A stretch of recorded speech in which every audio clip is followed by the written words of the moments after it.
क्रिस्त में मेरे प्यारे भाइयों और बहनों, लूकस का सुसमाचार अध्याय 24 पद संख्या 45।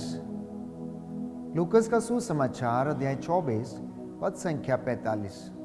प्रभु का वचन हमें बताता है कि तब उन्होंने उनके मन का अंधकार दूर करते हुए उन्हें धर्म ग्रंथ का मर्म समझाया और उनसे कहा, ऐसा ही लिखा है कि मसीह दुख भोगेंगे, तीसरे दिन मृतकों में से जी उठेंगे और उनके नाम पर यरूशलेम से लेकर सभी राष्ट्रों को पाप क्षमा के लिए पश्चाताप का उपदेश दिया जाएगा। प्रायश्चित के लिए आह्वान, ये प्रभु की इच्छा है जो उन्होंने अंतिम संदेश में अपने चेलों से कही। यीशु मसीह के नाम पर हर एक व्यक्ति को पाप क्षमा का उपदेश दिया जाएगा। इसलिए कलीसिया निरंतर विश्वासियों से यही आह्वान करती है कि वे लोग, प्यारे भाइयों और बहनों, अपने आप को प्रायश्चित के साथ तैयार करें। कई बार हमारे मन में सवाल आता है, आखिर हमें पाप स्वीकार करने की आवश्यकता क्यों है? Why confession? पश्चाताप की आवश्यकता क्या है? हम यूं ही प्रभु से क्षमा मांग लेंगे और वो हमें क्षमा कर देगा।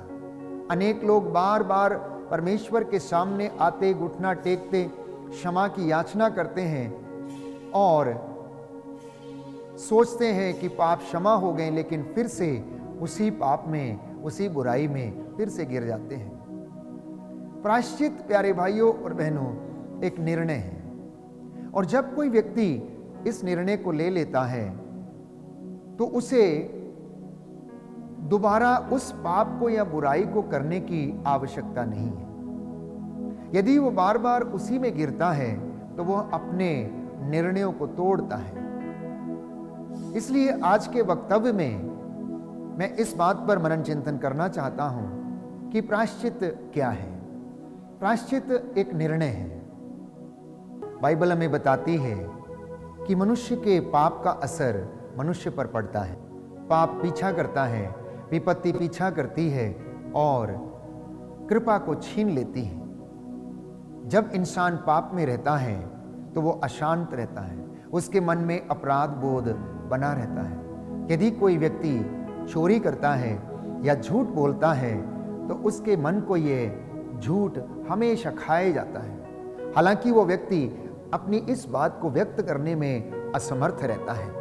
तो दाऊद स्तोत्र संख्या 38 पद संख्या 19 में लिखता है कि मेरे पापों के कारण मैं अशांत हूं। यिर्मयाह नबी का ग्रंथ अध्याय 5 पद संख्या 25 में हम पढ़ते हैं, बाइबल हमें बताती है कि तुम्हारे पापों ने तुमको परमेश्वर से और उन वरदानों से वंचित कर दिया है। सुक्ति ग्रंथ अध्याय 28 पद संख्या 13 में हम पढ़ते हैं कि जो अपने पापों को छिपाता है वह उन्नति नहीं करता है, लेकिन प्रभु न्यायी और विनम्र हृदयों पर दया दिखाता है। जो व्यक्ति अपने पापों का प्रायश्चित करता, उन्हें स्वीकार करता है और छोड़ देता है, बाइबल कहती है उस पर दया की जाएगी। गणना ग्रंथ अध्याय 14 पद संख्या 18 में हम पढ़ते हैं कि हिजकिय्याह फिर बीमार पड़ा, फिर प्रभु ने उसे चंगा किया, लेकिन उसके उपकार को उन्होंने चुकाया नहीं। वह अहंकारी बन गया और उसने अपने आप को सर्वनाश कर लिया। परमेश्वर ने मनस्से को माफ किया, बाबुल से आजाद किया, क्योंकि उसने अपने गुनाहों के लिए तौबा की थी। ऐसा कोई गुनाह नहीं जो कि परमेश्वर की कृपा से बड़ा हो, प्यारे भाइयों और बहनों। ऐसा कोई गुनाह नहीं कि जो परमेश्वर की कृपा से बड़ा हो। ऐसी कोई समस्या नहीं जो परमेश्वर की कृपा से बड़ी हो। परमेश्वर का अनुग्रह इन सारी बातों को, प्यारे भाइयों और बहनों, ठीक कर देता है। वो इंसान को उन्नति प्रदान करता है, बशर्ते कि इंसान परमेश्वर से वादा खिलाफी ना करे, जो निर्णय वो करता है उसमें ईमानदार बना रहे। आज हम एक ऐसे विषय पर मनन चिंतन करेंगे जिसे समझना हमारे लिए अत्यंत आवश्यक है। अक्सर हम सोचते हैं कि हमें प्रायश्चित क्यों करना चाहिए।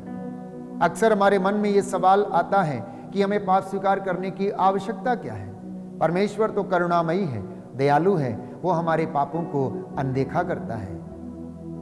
लेकिन मैं आपको बता देना चाहता हूं कि लूकस के सुसमाचार अध्याय 24 पद संख्या 45 में प्रभु यीशु ने अपने शिष्यों से कहा, तब उन्होंने उनके मन का अंधकार दूर करते हुए उन्हें धर्म ग्रंथ का मर्म समझाया और उनसे कहा, ऐसा ही लिखा है कि मसीह दुख भोगेंगे, तीसरे दिन मृतकों में से जी उठेंगे और उनके नाम पर यरूशलेम से लेकर सभी राष्ट्रों को पाप क्षमा के लिए पश्चाताप का उपदेश दिया जाएगा और तुम इन बातों के साक्षी हो।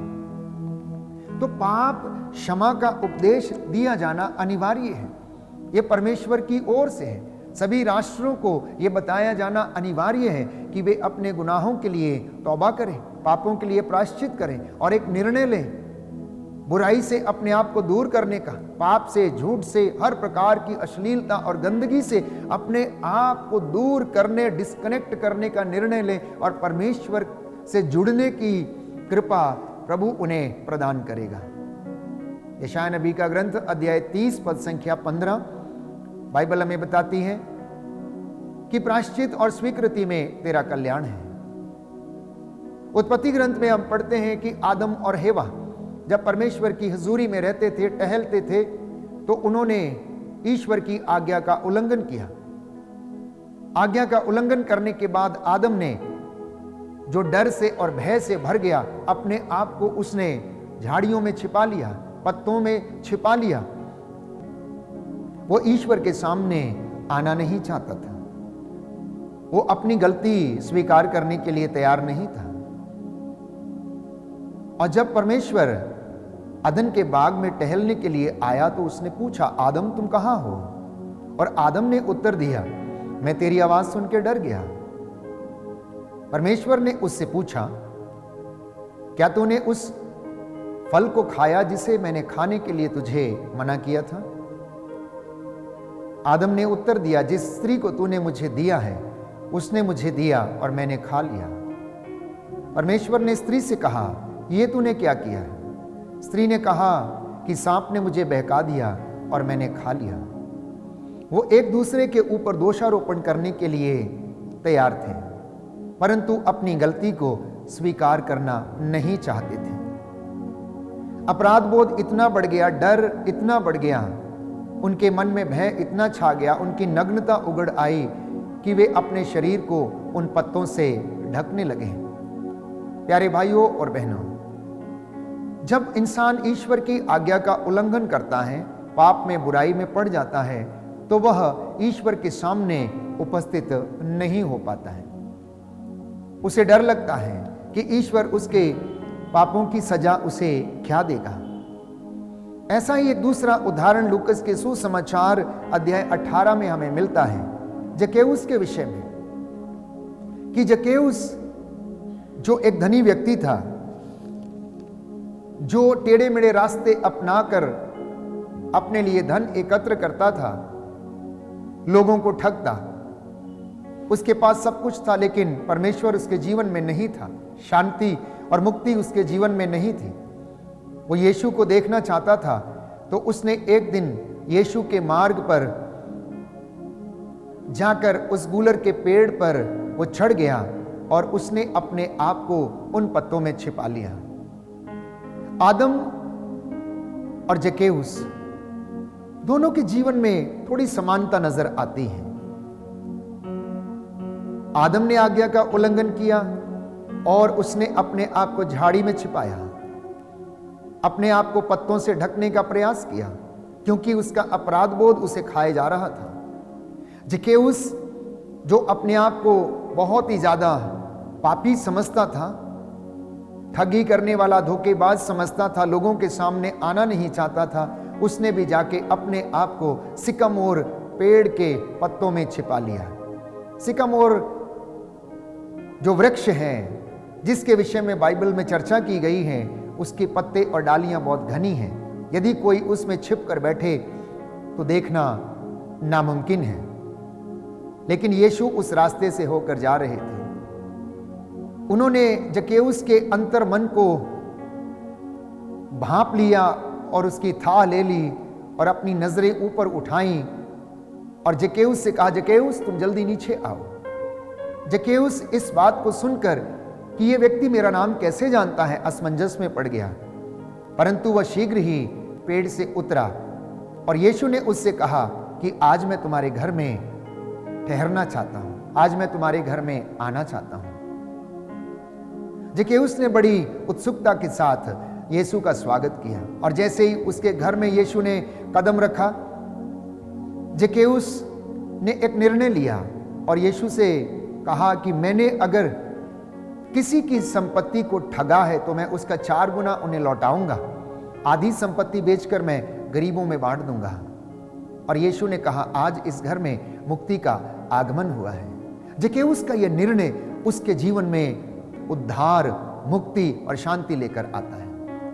ठीक वैसे ही हमारे जीवन में भी इस प्रकार के निर्णय कि हम बुराई से तौबा करें, पाप से, धोखेधड़ी से और अनेक प्रकार की ऐसी बुराइयों से हम तौबा करें और निर्णय लें कि हम परमेश्वर की हुजूरी में रहेंगे, हम प्रभु की आज्ञा का पालन करेंगे। ये निर्णय हमें प्यारे भाइयों और बहनों बचा सकते हैं। ये निर्णय हमारे जीवन में शांति, उद्धार और मुक्ति लेकर आते हैं। इसलिए मैंने कहा प्रायश्चित एक निर्णय है। जब हम अपने गलत रास्तों को छोड़कर निर्णय लेते हैं कि हम परमेश्वर के साथ रहेंगे तो वो हमारे साथ रहने के लिए आता है। जकेउस के अंदर यीशु को देखने की इच्छा थी, जकेउस के अंदर यीशु से मिलने की इच्छा थी। वो अपना जीवन बदलने को तैयार था, यीशु के लिए अपना जीवन अर्पित करने को तैयार था, यीशु के लिए अपने गलत रास्तों को छोड़ने के लिए तैयार था, यीशु के लिए अपनी आधी संपत्ति वो बेचकर गरीबों में बांटने के लिए तैयार था। क्या आप और मैं तैयार हैं? यदि हमारे जीवन में ऐसे भाव आते हैं तो परमेश्वर स्वयं हमारे घरों में निवास करता है, वो स्वयं हमारे जीवन में निवास करेगा। प्यारे भाइयों और बहनों, परमेश्वर बेचैन रहता है, वो अपनी प्रजा को फिर से अपने पास बुलाने के लिए तैयार रहता है। वो जब तक हमें प्राप्त ना कर ले वो बेचैन रहता है, जब तक हमको पुनः प्राप्त ना कर ले वो बेचैन रहता है और हमारे पीछे आता है। बाइबल हमें बताती है एक सुंदर उदाहरण प्यारे भाइयों और बहनों, लूकस के सुसमाचार में हम पढ़ते हैं उड़ाऊ पुत्र के विषय में कि उड़ाऊ पुत्र जो अपने पिता से दूर चला गया, उसने अपनी धन संपत्ति का हिस्सा ले लिया और वेश्याओं के पीछे, ऐशो आराम में और हर प्रकार की अय्याशी में उसने सब कुछ अपना गंवा दिया। जब उसके पास कुछ भी नहीं रहा तो वह भूख से मरने लगा। उस देश में अकाल पड़ा और वह दर दर ठोकरें खाने लगा। वो नौकरी ढूंढने लगा, लेकिन लोगों ने उसे नौकरी नहीं दी। उसके चरित्र को देखकर लोगों ने उसे नौकरी नहीं दी, लेकिन एक दिन उसे एक ऐसी जगह में काम मिला जहां पर जानवर रहते थे। वो जानवर प्यारे भाइयों और बहनों जो गंदगी साफ करते हैं, उसे उन जानवरों के साथ रहना पड़ा। उन्हीं का भोजन, जो फलियां वो खाते थे, उन्हीं फलियों को खाकर ये उड़ाऊ पुत्र अपने भूख मिटाता है। उन्हीं फलियों के द्वारा ये उड़ाऊ पुत्र अपनी भूख मिटाता है। तो प्रकाशित वाक्य अध्याय 2 में हम पढ़ते हैं कि बाइबल हमें बताती है कि तुम इस बात पर विचार करो कि तुम कितने ऊंचे सिंहासन से नीचे गिर गए हो। यह उड़ाऊ पुत्र जो अपने पिता के घर में ऐशो आराम से रहता था, उसे भरपेट भोजन मिलता था, जहां पर उसकी आओ भगत होती थी, हर प्रकार की सुविधाएं उसके लिए उपलब्ध थी, नौकर चाकर, सहयोगी, धन संपत्ति और हर प्रकार का प्रेम उस घर में विराजमान था। लेकिन उड़ाऊ पुत्र ने सोचा कि मैं बाहर जाऊंगा, मैं बाहर की दुनिया देखना चाहता हूं, और वह पिता से अलग हो गया, पिता से दूर चला गया। प्यारे भाइयों और बहनों, आज दुनिया में कई ऐसे लोग हैं जो परमेश्वर के अनुग्रह को त्याग देते हैं, जो परमेश्वर की कृपा से वंचित हो जाते हैं, जिन्हें बाहर की दुनिया बहुत अच्छी लगती है। इसलिए संत पौलुस कहता है, ये दिन बुरे हैं, आप लोग उन बातों का पता लगाएं जो परमेश्वर को प्रिय है।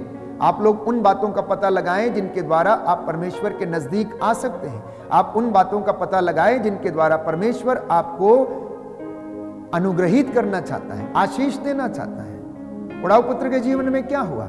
जब वो कष्ट से कराहने लगा, भूख से तड़पने लगा, जब उसके पास कुछ भी नहीं था, प्यारे भाइयों और बहनों, एक दिन उसे होश आया और वो मन ही मन कहने लगा कि मेरे पिता के घर में सैकड़ों लोग भरपेट भोजन करते हैं, वहां पर हर चीज भरपूरी में मिलती है और मैं यहां पर भूखों मर रहा हूं। नहीं, मैं उठूंगा, मैं जाऊंगा और जाकर पिताजी से कहूंगा कि मुझे अपने नौकरों में से एक रख लीजिए, मैं आपका बेटा कहलाने के योग्य नहीं हूं। उड़ाऊ पुत्र का यह निर्णय प्यारे भाइयों और बहनों फिर से उसे वही खुशियां, वही आनंद उसे प्रदान करती हैं। तो इसलिए जब हम ऐसी परिस्थितियों में रहते हैं, जब हमारा सब कुछ समाप्त हो जाता है, जब हम पाप में गिर जाते हैं, तो ऐसी विषम परिस्थिति में हमें एक निर्णय लेने की आवश्यकता है।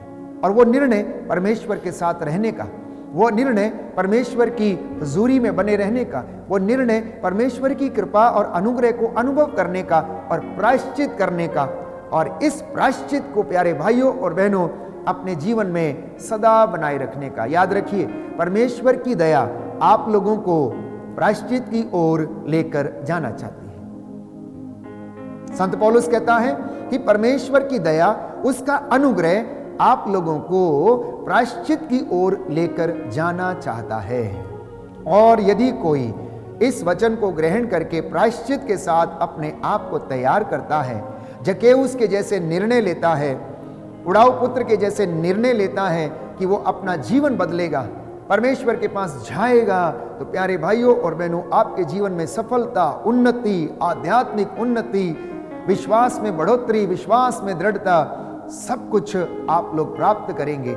आप फलेंगे और फूलेंगे और परमेश्वर की आशीष में सदा बने रहेंगे। मनन चिंतन करके देखिए कि हमने जो निर्णय लिए थे, क्या उसमें हम मजबूत हैं? क्या उसमें हम वफादार हैं? यदि कोई निर्णय लेकर उसे तोड़ता है तो वो स्वयं को धोखा देता है, दूसरों को धोखा नहीं देता है, क्योंकि परमेश्वर को धोखा नहीं दिया जा सकता, उसे ठगा नहीं जा सकता। वो ना ठग सकता है और ना ही ठगा जा सकता है। तो इसलिए यदि हम अपने निर्णयों को तोड़ते हैं तो हम खुद को तोड़ते हैं, हम खुद को धोखा देते हैं। हम अपने परिवार से वादा खिलाफी करते हैं, हम अपने परिवार को धोखा देते हैं, हम अपने संतान को धोखा देते हैं, पति पत्नी आपस में एक दूसरे को धोखा देते हैं जब वो ईश्वर की आज्ञा के अनुसार अपने दाम्पत्य जीवन या पारिवारिक जीवन में बने नहीं रहते हैं और परमेश्वर के पास लौटने का निर्णय नहीं लेते हैं। रक्तस्राव पीड़ित स्त्री एक सबसे अच्छा और सुंदर उदाहरण है हमारे लिए। जब उसके सारे रास्ते बंद हो गए, अनेकानेक वैद्यों के द्वारा इलाज करने के बाद भी जब उसकी बीमारी ठीक नहीं हुई, तो उसने निर्णय लिया कि यदि मैं इस व्यक्ति के कपड़े का पल्ला छू लूं तो मैं चंगी हो जाऊंगी। और उसका निर्णय उसको चंगाई दिलाता है। उसके निर्णय प्यारे भाइयों और बहनों उसे अनुग्रह से भर देता है। रक्तस्राव पीड़ित स्त्री का निर्णय उसके रक्तस्राव को सुखा देता है और वो अपने शरीर में चंगाई को अनुभव करती है। आज मसीहियों को, विश्वासियों को और हर व्यक्ति जो यीशु के ऊपर अपना ईमान लाता है, उन्हें ऐसे निर्णय करने की आवश्यकता है कि हम बुराई से तौबा करेंगे, हम गुनाहों से तौबा करेंगे, हम झूठ से, फरेबी से, धोखाधड़ी से और अनेक प्रकार की अश्लीलता और बुराइयों से हम तौबा करेंगे और प्रभु के पास चलेंगे और उसका अनुग्रह हम पर छाया रहेगा। इसलिए प्यारे भाइयों और बहनों, हम इस बात पर मनन चिंतन करें कि हमारे जीवन में परमेश्वर का अनुग्रह तभी आता है जब हम उसके प्रति ईमानदार रहते हैं, जब हम उसकी आज्ञाओं का पालन करने के लिए तैयार रहते हैं। तो क्या आपने परमेश्वर को अपने जीवन को अर्पित किया है या नहीं? क्या आपको यीशु मिल गया है या नहीं? आइए हम प्रार्थना करें कि प्रभु आप हमारे जीवन में हमें निर्णय लेने की कृपा प्रदान करें, हमें सामर्थ्य प्रदान करें, जिससे कि हम आपके अनुग्रह में बढ़ते जाएं और तेरी कृपा हमारे जीवन में बनी रहे। आमीन।